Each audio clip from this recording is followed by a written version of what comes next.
This is really mind-boggling to know that the idea for this event first was discussed at Tsunami, eating sushi with my dear friend Clint Martin, and just half a year later, there's over 1,700 people here in the Salt Palace in this beautiful facility, sharing healing and growth and community with each other. Thank you so much for being here. I had this idea for this talk in a dream. I haven't been sleeping well lately because whenever I have a big event, for about the 2 months prior to an event, I don't sleep. And Margie's been very patient with me as I've woken up each morning at 3 a.m., not able to get back to sleep. And but the idea for this event, for this talk, came in my dreams. I actually put it aside and planned a different talk, which is the title that's on the program. And I became overwhelmed realizing that I was denying my destiny and giving the wrong talk. So I came back to the talk I received in my dream, and I hope you guys appreciate it, and I am gonna need your help. This talk is gonna try your patience, hopefully, and endurance and stamina, hopefully not because it's too long, as many of my Mormon Stories episodes can be at times, according to some, but because I'm gonna need your help. This is something we're gonna do together. And as soon as I need your help, I'll let you know, but I'm very serious. It's gonna try your energy and your endurance and your stamina, but I'm asking you to prepare. You got about 5 minutes, okay? All right, that slide's up there because we are gonna do our next Thrive presentation in Chicago in April. I'm super grateful for those who are here. I don't know if they wanna be named, so I'm not gonna name them, but who have stepped up to sponsor Thrive Chicago. I'm also putting that up there, not just so that you'll come to that or tell people about it, but so you'll come to us and let us know who else wants to sponsor a Thrive in your local area. If you bring the right commitment and energy and passion, we'll bring these events to you as well. Is that all right? Okay. So I want to begin by honoring briefly the things that I loved about Mormonism. And what I try and do when I talk to people who I coach occasionally is that it's really important to keep the good that Mormonism taught you and then extend it. And what I love about this event is that it's in a way embodying that idea. In other words, it's like a general conference. We're all gathered together. We're here as a community.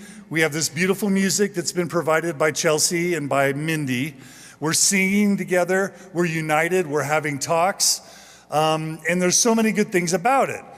And we're extending it. I've been so thrilled to see a woman presiding and directing and conducting in a general conference. That means a lot to me. And thank you, Natasha, for doing that. It's a little weird in a general conference-like setting to hear words like vulva and clitoris, okay?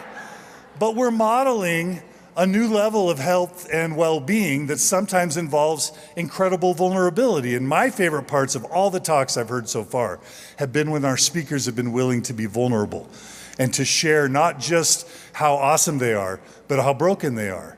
And I love that we're modeling that vulnerability here in this presentation, and I love it. So thank you again to all those who have been a part of that. So here we are together, so many things I love about Mormonism, and it brought me back to sort of the epitome of my Mormon experience. Yes, I grew up in Texas, Katy, Texas. I love the church, but I think the epitome of my true believing Mormon experience happened at BYU. Top left, that's me. On the right, that's me with my Chipman Hall buddies at Helaman Hall. We were so proud of ourselves. We were so into the gospel. We were so into the church. When Jeffrey R. Holland, our university president, would come and speak to us, we were so excited. Anytime an apostle would come, we would drool at their feet. Our religion classes were our favorite classes of all. And the girls weren't bad either. So it was a great experience. That's all of us, Chipman Hall, our wing, all climbing to the top of Mount Timpanogos. Picture's a little bit dark, but you get the picture. It was just this wonderful, ecstatic time, and I loved it. And for me, that typifies what I love most about Mormonism. When I think about Mormons, when I think about Orthodox believing Mormons, I think of people and families that are devoted. I think of people that are kind in many, many ways. I think of people that are hardworking. people that try and live as cleanly and as honestly as they can. They're very family-oriented. They're very community-centered. And they're very, very loyal. And for those of us who are here, can we please celebrate our believing in our Orthodox Mormon friends and family for the many virtues that they teach us? Can we do that?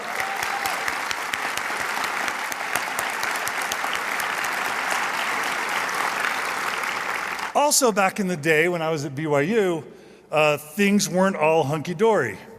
If any of you remember, I graduated at BYU in that inauspicious or auspicious year, 1993, where we're all sort of loving Jeffrey R. Holland and general authorities and conference, and we're hearing these rumblings about these 6 people who were about to be excommunicated. And they even had a little conference at a local hotel in Provo, Utah, where they were trying to do some press release that like 15 people came to listen to try and sort of get some press about what was happening to them. And I didn't fully appreciate at the time the courage and the integrity and the hard work and the sacrifices that not only these people made, but that many other scholars and historians and activists made in the 60s and the 70s and the 80s while we were all not paying attention.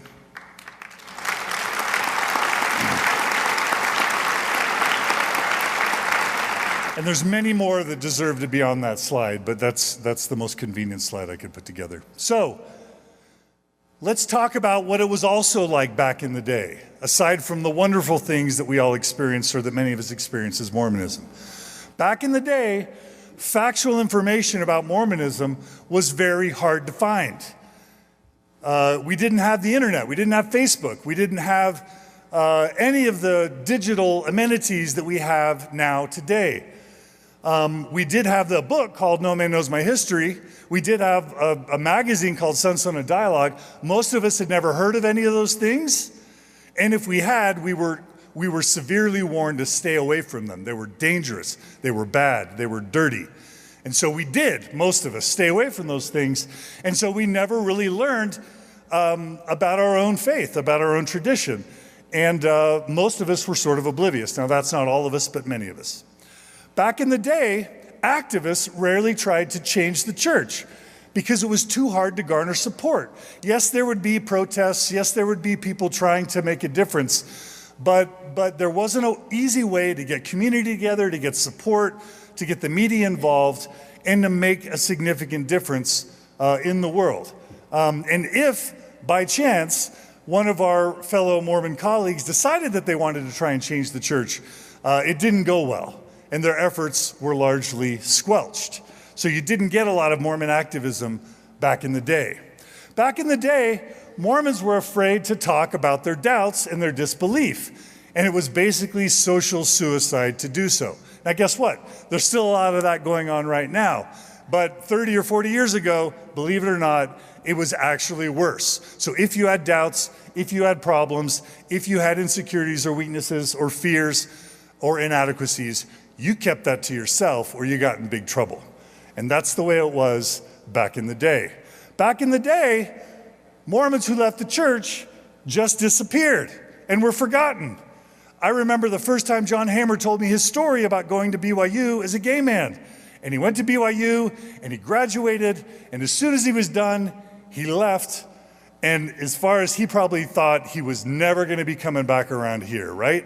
And he was largely forgotten by many, many people, because that's what happened back in the day. My own cousins, I had a couple cousins who were gay.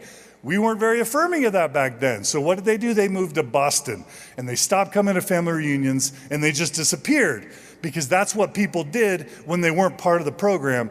They just quietly faded away, and they disappeared. Back in the day, it was super hard to find, it was super hard to find community after Mormonism.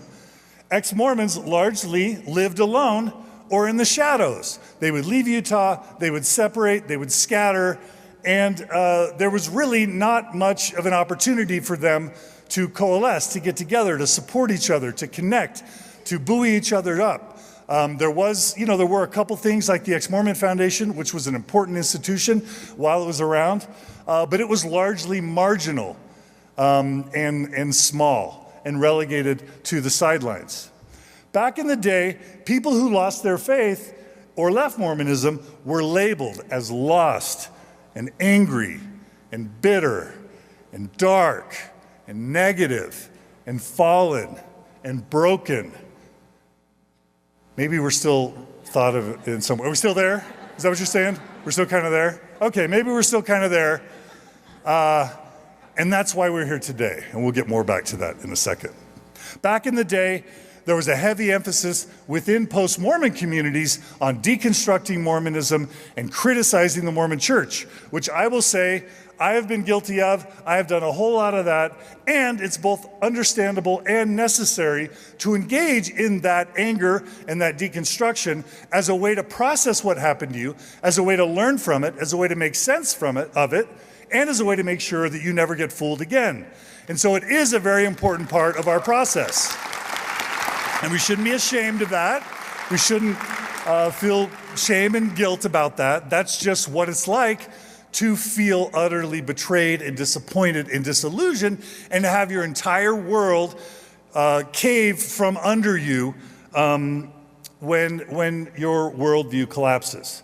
So that's what it was like back in the day. And to some degree, we still have a long way to go. But what I want you to look around this room right now and realize is, in 2019, we are actually in a very different place than we were 30 or 40 years ago. And it's really, really important that we recognize that, and that we recognize the people who have sacrificed to get us to the point where we could be at the Salt Palace with 1,700 people all celebrating and enjoying and loving our communion together. And now is where, yeah, absolutely. So get ready, I'm about to need your help, all right? So when I look around this room, I don't see people who are dark. I don't see people who are loathsome and who are sinful and evil and bad and wicked, right? I see people who love truth. I see people who have very high levels of integrity, who are willing to make huge sacrifices for truth and for living authentic lives, and to stick up for those who are less fortunate than we are. I see people who are courageous and who make, again, great sacrifices to speak their truth and to stand up for those who are in need. I see people who are incredibly kind and generous. I see people who have formed beautiful communities. And I feel and I see and I experience every day an incredible amount of love from those of you who I have the pleasure to interact with on a daily basis. That's what I see, and that's what I think is here today. Thank you. Thank you. And so where are we now? I'll tell you where we are now. In 2019, we have a much better understanding of the truths and the realities of Mormon history, Mormon doctrine, Mormon theology. We have a broader global understanding as Mormons and post-Mormons of Mormonism than ever in the history of Mormonism, right now in 2019. We have activism, and we have social movements that are transforming Mormonism before our very eyes. And if any of you have any doubt about that, just think about the latest administration of the latest Mormon president and prophet, Russell M. Nelson. Can anyone deny the fact that the Mormon church is changing in more positive ways at a greater pace and at a greater acceleration than it ever has in its entire history? Some of you may be hesitant to applaud at that, but we can't simultaneously criticize the church for not being as it should, and then when it does make positive changes, not be willing to celebrate it. And so I think we should join in celebrating the positive, including, as Juliana Villegas-Haas says, that really unfortunate 2015 policy that she so prophetically prophesied, is that redundant? Prophetically prophesied? That she so prophesied would be repealed as it was. So thank you for your prophecy, Juliana. That was beautiful. We have thousands of progressive and post-Mormons who are now sharing their stories in public and giving people hope. Mormon Stories podcast has 1,200 hours of people telling their stories. And it's not the only Mormon-themed podcast. I would also add that there is no other religious tradition in the world that has a greater podcasting presence than the Mormon Church. No other religious institution comes close. I speak with Jehovah's Witnesses, I speak with Scientologists, Catholics, evangelicals. They are all envious of the podcast communities that we have built within Mormonism. And they have made a tremendous difference in transforming our people and our culture and our church. Absolutely. We are no longer hiding in the shadows. We are no longer disappearing and retreating. We are no longer ashamed of who we are.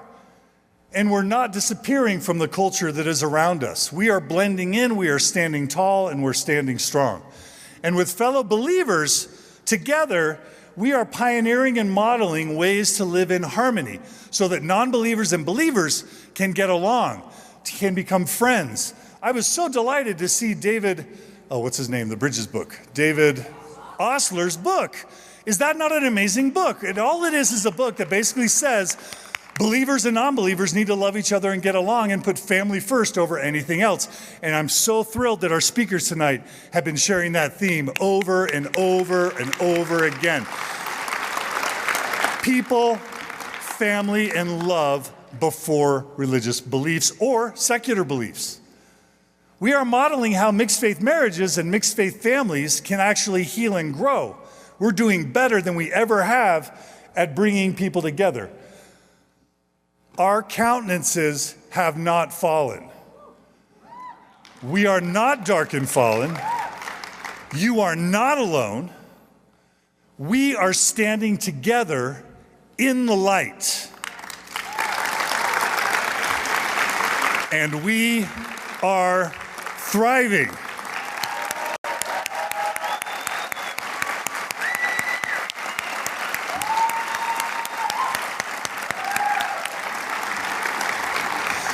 How did we get here? How did we get here in 30 or 40 years? How did we get to this amazing point? And that's what my dream was about when I had a dream about what this talk needed to be. I've identified 8-ish pillars for how we got here. Education, activism, courage, community, healing, growth, art, and philanthropy. And now it is time where I need your help. We are going to have the first inaugural Thrive recognition event. I was having a walk with my sweetheart Margie the other day, and she said, don't call it an award, because award means there are winners and losers, and awards is not a good word. So we're gonna do recognition. This isn't a trophy you're gonna take home, okay? This isn't something that you can put on your mantle. This is an experience where we're gonna honor a few people tonight, okay? And what they get is they get to stand in front of 1,700 people that they have helped, along with the entire internet world that's watching, and they are gonna be celebrated for their contributions. Because you guys may or may not know this, but unless you have stood in the fire of trying to make meaningful change within Mormonism in a public way, you will never fully understand what it is like. And so we're gonna honor a few people tonight. Is that all right? You guys with me? So you now have the chance to show your appreciation. One other disclaimer. Many people deserve recognition. We are ignoring thousands of people who deserve recognition. There are people in this room who deserve recognition that we won't be recognizing tonight. But if Thrive continues beyond today, and I hope it does, this will be, and if I have anything to do with it, a regular tradition where we bring up people who have changed our lives and we honor them. Is that all right? Okay. So the first person, and I'm gonna do so, I'm gonna ask each person to stand up behind me. And when we're done, we're gonna have a whole we'll have a whole host of people up here, and I just wanna stand together with these people so that we can have a final round of applause. That's what's gonna happen. Is that all right? And I want a couple pictures to be taken once everybody's up here. So the first person that we're gonna honor tonight is, I lovingly call her our Gentile invitee for today's Thrive. we are going to be honoring Amber SCORAH as a member of our global family. So Amber, are you here? Amber told me she was going to be here, but she may have had a family situation. So if any of you see Amber, tell her I just called her up here. If not, chances are she's got something. So Amber, we love you. We recognize you. Your contributions not only to the Jehovah's Witness movement, but to Mormonism and to the broader world are significant. Well, all right, we have a category called Thrive Education. Education is about helping us become more aware of our realities in Mormonism. And today we're going to be honoring Jeremy Runnells. Jeremy, can you come up here?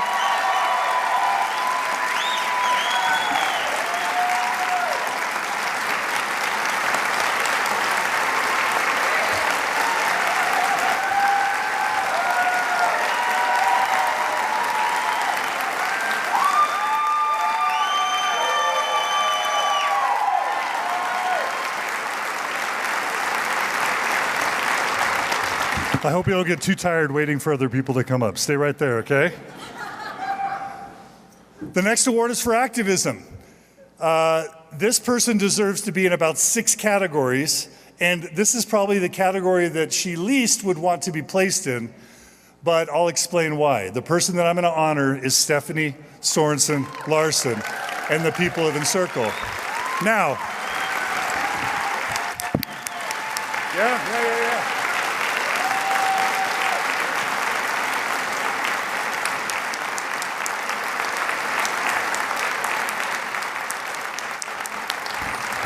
Encircle is everything. It's a community, it's about healing, it's about growth, but it is also a form of activism. Their slogan, which is no sides, only love, is probably the most effective and meaningful form of activism I can ever imagine. And so I want to put that forward as a motivating factor for any of you who want to be an activist. If you want to be an activist, find a way to follow the motto of no sides, only love. And I don't have to tell you what Encircle does. Encircle is this phenomenal house for LGBT youth, starting in Provo. Now there's one in Salt Lake. There's soon going to be one in St. George. And who knows how many Encircles are going to dot the globe. And that's all for you and your people, Stephanie Sorensen Larson. And Jacob probably deserves a lot of honor too, Jacob Dunford, and all the great people at Encircle and their staff and their donors. All right, the next award is for courage. These are people who are willing to tell their story in a culture where you don't get rewarded for telling your story. You get punished for telling your story by a group of people, but you change and save the lives of others when you tell your story. Stories change lives. How many of you have been blessed by stories that have been told by other people? Stand up right now if you've been influenced. All right, so the first person we're honoring is Hans and Brigitte Matson. Hans and Brigitte, come up here. Oh, don't tell me they're gone. Knuckleheads. Oh, here they come. Hans and Brigitte Matson, everybody.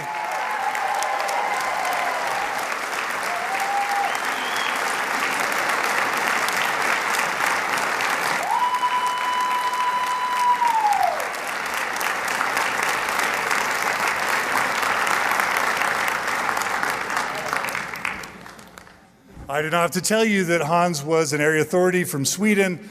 Hans and Brigitte were viewed as pillars and pioneers in their Swedish community. And for Hans to be willing to tell his story in the New York Times, to come on Mormon Stories, and significantly to engage in another true activist effort of getting Marlon Jensen to read a study that was conducted by several of us on the faith crisis issue that was serving the church, directly led to the Gospel Topics essays that have now been released. So we have Hans and Brigitte and their courage to thank.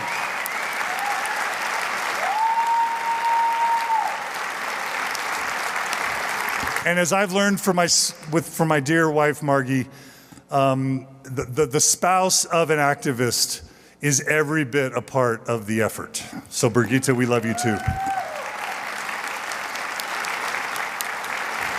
And Mitch, that goes for you. What's your wife's name? Your wife. All right. The next person we're going to honor is Donna and Michael Showalter. Donna, come up. How many of you have seen Donna's Mormon Stories podcast? Can you guys give Donna and Michael a thanks for their story and being willing to tell their story?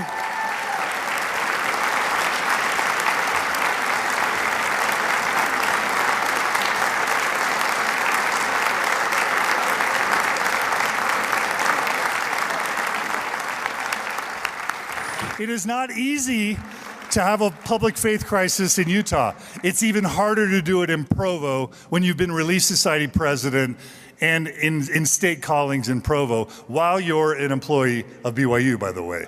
And Michael, your courage in helping educate us all about how to treat our LGBT loved ones is exemplary. So thank you to you both.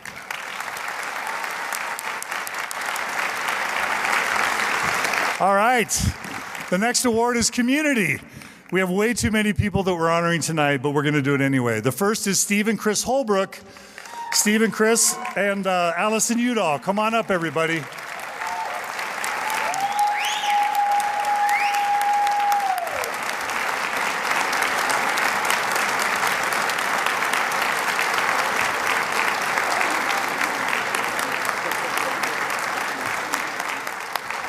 Some of you may not know Steve or Chris or ALISON. Steve and Chris Holbrook started the Utah Valley Post-Mormon community, which is the largest post-Mormon community in the world. They've got well over 1,000 people. How many of you are from UVPM? How many of you are here today?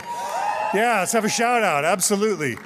And then, if that weren't enough, Steve teamed with ALISON to create the Mormon Spectrum, which is this amazing website with over 200 communities dotting the globe, making it so all of you who needed to find a local community of support could do so. Could those of you who have been benefited by the Mormon Spectrum communities and the face-to-face communities around the world, please stand up and give your applause to the Mormon Spectrum team and Chris and ALISON and Steve.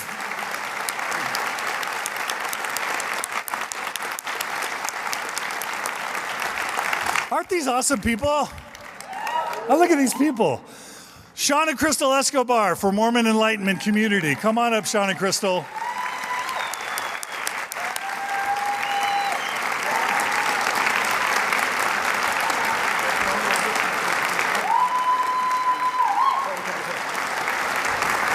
How many of you have been impacted by the Mormon Enlightenment communities? Give a shout out.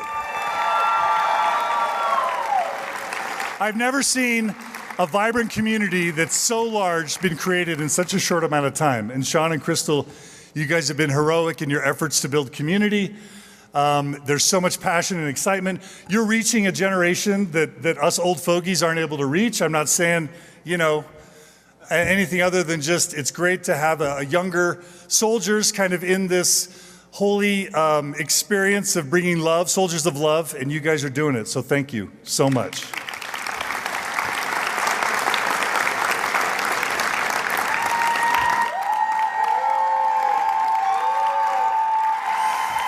By show of standing up, how many of you have been affected by WACA? How many of you have been to the WACA events? COCA, MOCA?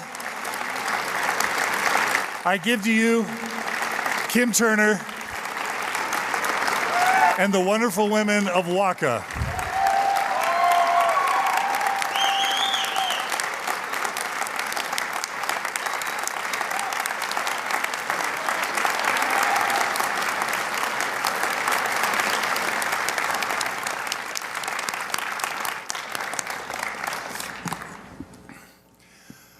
WACA, for the three of you who don't know, WACA is an amazing women's organization. The acronym stands for Women of a Certain Age. Kim is the founder of it. She has an amazing leadership team that's been supporting her. And not only have they provided communities of support and love and fun and retreats for thousands of women across the Wasatch Front and around the world, but they also didn't stop there. They created MOCA, a support group for men of a certain age. They created COCA, a support group for couples of a certain age here along the Wasatch Front. And I cannot tell you how many lives have been saved, and most importantly, lives have been uplifted by the work of you, Kim Turner, and your amazing team. Let's give Tim Turner a round of applause.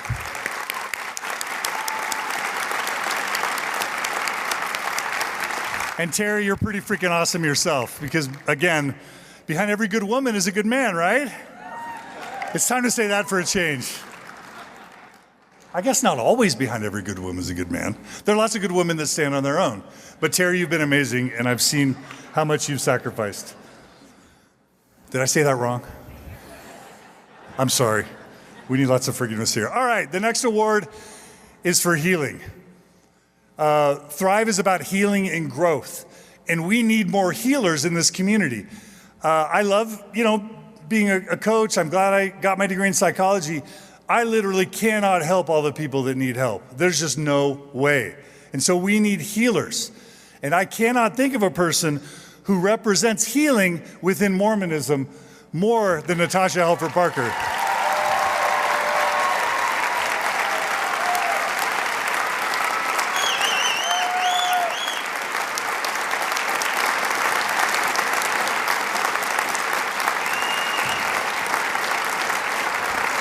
Crying is good, Natasha. That's vulnerability.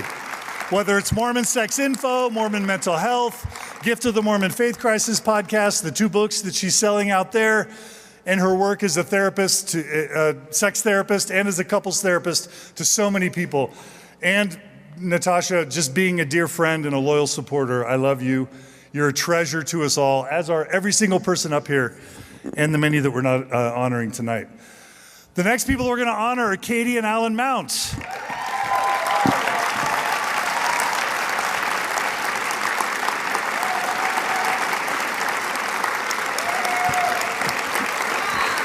So they told me, oh, there they are. Okay, we have a child vomiting. Allan, why didn't you go? Just kidding. It's not my job to judge. For those of you who don't know, KATTIE and ALLAN decided that because they're in a mixed faith marriage, they're going to turn their pain into a blessing for other people's lives. And so they started a podcast called Marriage on a Tightrope, where all they do, and they formed a beautiful Facebook community as well, where they're supporting couples in mixed faith marriages, and they are embodying ways that mixed faith couples can love each other and support each other and even become stronger as a couple through embracing their differences and doing it. All right, growth. Yeah, let's give KATTIE and ALLAN one more round of applause for Marriage on a Tightrope. How many tightropers are out there, by the way? Please shout right now. How does that sound feel, Allan? Oh, I love it. By the way, Allan's going to be leading karaoke tonight at 8 o'clock, so make sure you come back for that. His Freddie Mercury impression is unbelievable. All right, the category for growth goes to some of my favorite humans on the planet. Nobody at Thrive has made any money. There's no motivation here to get rich. This is just a bunch of volunteers who care, who believe in an idea, and who are willing to not only put their words and their mouths towards a solution, but have worked super hard daily for months and months and months, sacrificing their own time, their own opportunities for whatever it is they would do to create what you all are experiencing here today. And so without any further ado, please come up the Thrive Committee, which is Clinton Jenny Martin, Lisa and Paul Hacking, Brooke Bonham Miller, and Lindy Johnson. And Tyler Alden, you joined us recently as well. Tyler's right here. This is your Thrive Committee, everybody.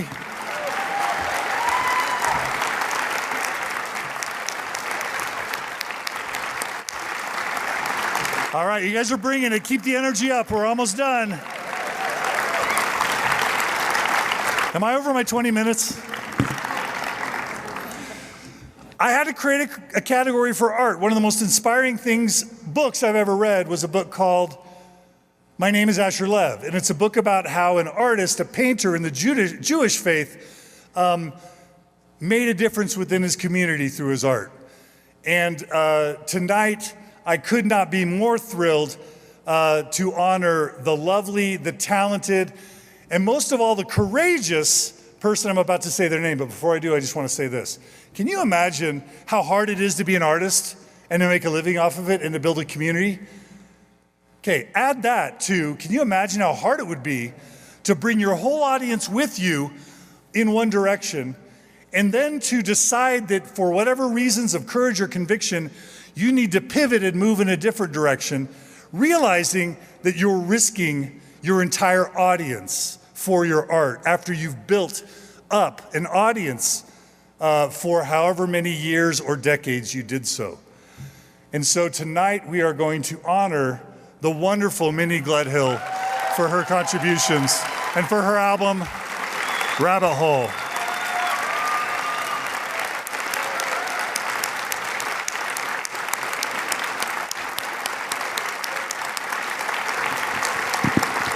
I think she's running in. Here she comes, everybody. This is Mindy GLEDHILL. Yeah, you run it there. Da-da-da, da-da-da, da-da-da, da-da-da, da-da-da, da-da-da, da-da-da, da-da-da. That's Mindy GLEDHILL, everybody. All right. The last category that we have tonight is philanthropy. There are so many donors to all the different podcasts, to all the different communities. It is really hard to not be able to honor all of you.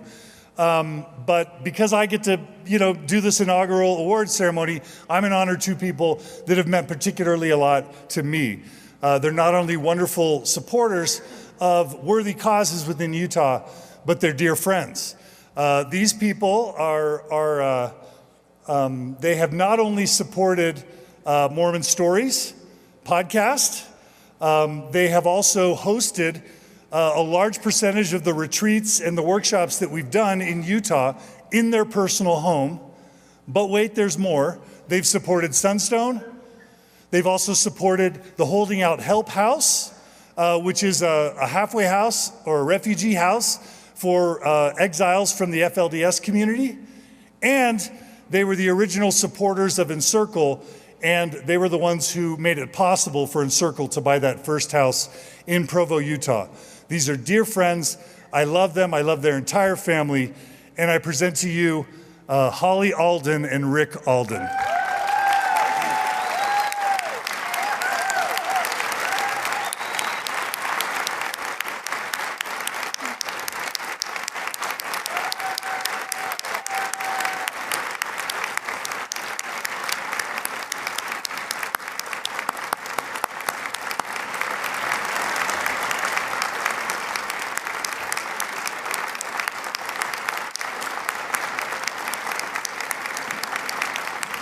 All right, let's turn up the volume, everybody. Holly and Rick Alden.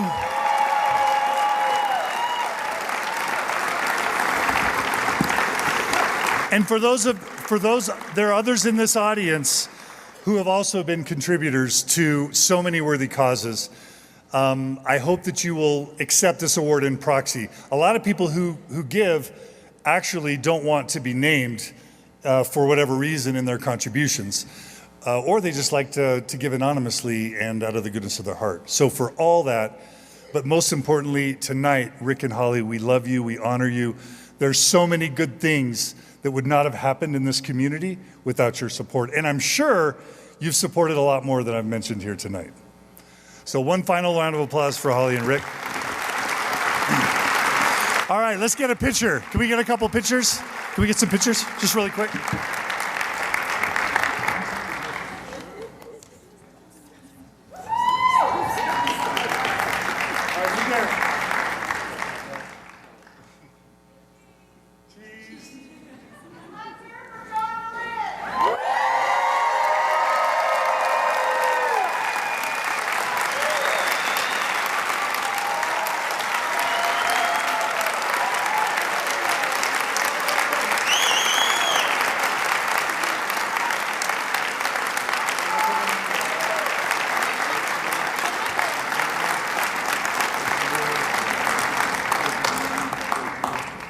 And John could not do this without the support of Margie Dehlin.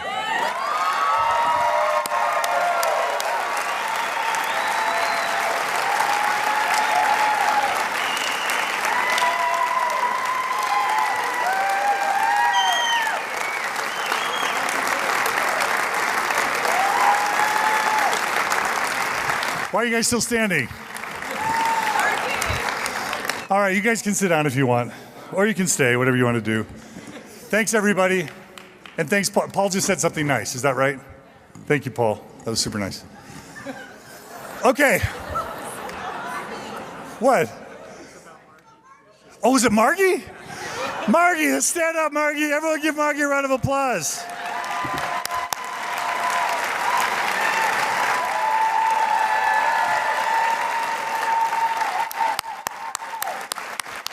So,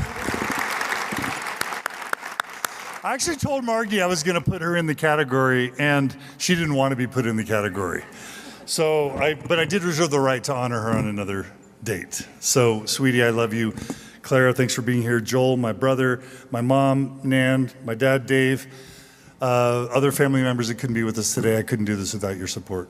So you guys deserve my award for being my partners and my tribe, and I love you. Thank you.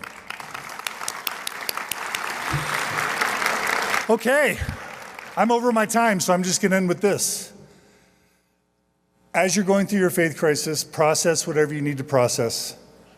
Don't forget a few things. Don't forget, can I get the slides back just for a second? As you're going through your faith crisis, go ahead and process, go ahead and be angry, go ahead and read CES letter and listen to podcasts until your heart's content. Scream into your pillow, shout at the night sky, whatever you have to do, but don't forget to heal. Find support however you need it. Read books, listen to podcasts that are healing, find support communities, get a coach or a therapist if you need it. Whatever you need to do, don't forget to heal. Get on medication if you need to, but heal, right? The point of your faith crisis isn't to shake your fist at an institution. The point of a faith crisis is the gift of the rest of your life. So heal. Heal. Raise your hand if you promise to heal. All right. Grow, right? You've got this, however many years you have left, you can make a significant contribution to the world, or you can just have a bunch of fun. You could just do a lot of cool things. You could just have joy and start a hobby or go to Paris or whatever it is you do. Do that. Have fun and grow and make this a fulfilling life. Find a community, find a tribe. A lone monkey is a dead monkey. We need tribes. So find a community or create one. And if you don't have one in your local area, start one through Mormon Spectrum or start one through the Thrive groups and create the community that you need if you don't have one. And most of all, I want to just offer a challenge, okay? If we do these awards in the future, we're going to have other people we're bringing up here. So I want you to look at this list tonight. And the cool thing about trying to contribute in a positive way to this effort is that sometimes by actually picking an area where you're going to make a difference, and I bet Jeremy can agree with this, I bet Hans can agree with this, I bet Steve and Allison and Stephanie, everyone who I brought up here is going to witness that when you decide to make a positive difference in this community, you will be solving many of these problems at once. You will be turning your pain into helping others. That will help you heal. That will help you grow. That will teach you things. You will be an activist. You will be garnering courage. You will find community around the good efforts that you initiate. It's always an artistic endeavor. I'm really stretching it. And you will rely on the philanthropy of others. And if all you can do, if you can't be an activist, that's fine. If you don't want to engage in some creative effort, that's fine. Continue financially supporting those who are. We could not do this without our donors. We could not do this without our donors.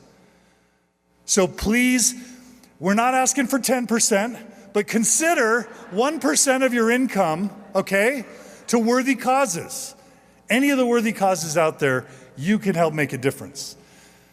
And if you forget everything I said tonight, if you just remember to be kind to yourself, be kind to your loved ones, and do, if I can be forgiven for quoting Jesus, paraphrasing Jesus, right?